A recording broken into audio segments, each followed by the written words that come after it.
Bideo honetan berreketa eta errokarratuen inguruan hitz egingo dut. Berreketak zenbat alditan biderkatzen dugu zenbaki bat bere buruaz adierazten du.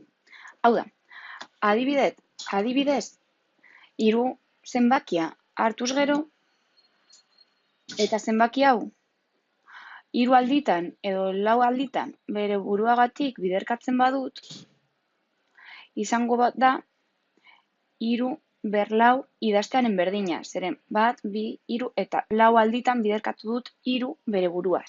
Edo 4 bitan biderkatzen badut bere buruaz, izango da 4 ber 2ren berdina.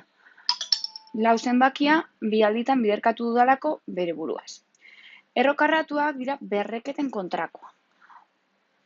Orduan, adibidez, 2 ber 2 4 bada, erro 4 izango da 2. Edo 3 ber 2 9 bada, erro 9 izango da 3. Momentuz bakarrik ikusiko ditugu errokarratuak ber 2rekin. Bestela hemen zenbakitxo bat agertu beharko litzateke, baina hori aurrerago ikusiko dugu.